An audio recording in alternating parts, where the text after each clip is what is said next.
Friends ನಮಸ್ಕಾರ. Friends ನೋಡಿ, ಲೇಡೀಸ್ಗೆಲ್ಲ 35 to 40 age cross ಆದ ಕೂಡಲೇ ಫೇಸಲ್ಲೆಲ್ಲ ರಿಂಕಲ್ಸ್ ಬರ್ತಾ ಹೋಗುತ್ತೆ. ಅದನ್ನು ಹೇಗೆ ಅವಾಯ್ಡ್ ಮಾಡೋದು, ಮನೆಯಲ್ಲೇ ಒಂದು ಸಿಂಪಲ್ ರೆಮಿಡಿಯನ್ನು ಹೇಗೆ ಮಾಡ್ಕೊಳ್ಳೋದು ಅಂತ ತೋರಿಸ್ಕೊಡ್ತಾ ಇದ್ದೀನಿ. ನೋಡಿ, ನಾನಿಲ್ಲಿ ಒಂದು 2 ಸ್ಪೂನಷ್ಟು ಅಗಸೆ ಬೀಜವನ್ನು ತೊಗೊಳ್ತಾ ಇದ್ದೀನಿ. ಎಲ್ಲ ಪ್ರಾವಿಷನ್ ಸ್ಟೋರ್ಗಳಲ್ಲಿ ಮಾರ್ಕೆಟ್ಗಳಲ್ಲಿ ಸಿಗುತ್ತೆ ನಿಮಗೆ ಅಗಸೆ ಬೀಜ ಅಂತ ಕೇಳಿದರೆ.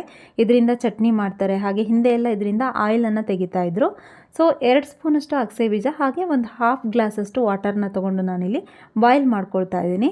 ಯಾವ ರೀತಿ ಬಾಯ್ಲ್ ಮಾಡ್ಕೋಬೇಕು ಅಂತಂದರೆ, ನಮಗೆ ಶುಗರನ್ನು ನಾವು ಬಾಯ್ಲ್ ಮಾಡ್ಕೊಂಡಾಗ ಸಿರಪ್ ಸಿಗುತ್ತಲ್ಲ, ಆ ಥರ ಅಂಟು ಥರ ಸಿರಪ್ ಬರೋವರೆಗೂ ಬಾಯ್ಲ್ ಮಾಡ್ಕೋಬೇಕು. ನೀಟಾಗಿ ಅದು ಕೈಗೆ ಅಂಟ್ತಾ ಇದೆ ಅಂತ ಅಂದಾಗ ಹಾಫ್ ಮಾಡಿಬಿಟ್ಟು, ಸೊ ಬಿಸಿ ಇರುವಾಗಲೇ ನೀವು ಸೋದಿಸ್ಕೋಬೇಕಾಗತ್ತೆ. ತಣ್ಣಗಾದ್ಮೇಲೆ ಸೋದಿಸ್ಕೊಳ್ಳೋಕೆ ಹೋದರೆ ಅದು ಅಲ್ಲೇ ಪಾತ್ರೆಗೆ ಹಿಡ್ಕೊಂಡು ಬಿಡುತ್ತೆ. ಹಾಗಾಗಿ ಬಿಸಿ ಇರುವಾಗಲೇ ಸೋದಿಸಿಟ್ಕೊಳ್ಳಿ. ಸೊ ಈ ಥರ ನಿಮಗೆ ಶುಗರ್ ಸಿರಪ್ ಥರ ಬರುತ್ತೆ. ಎವ್ರಿ ನೈಟ್ ಇದನ್ನು ಫೇಸ್ಗೆ ಅಪ್ಲೈ ಮಾಡ್ತಾ ಬಂದರೆ ನಿಮಗೆ ರಿಂಕಲ್ಸನ್ನು ಅವಾಯ್ಡ್ ಮಾಡ್ಬೋದು.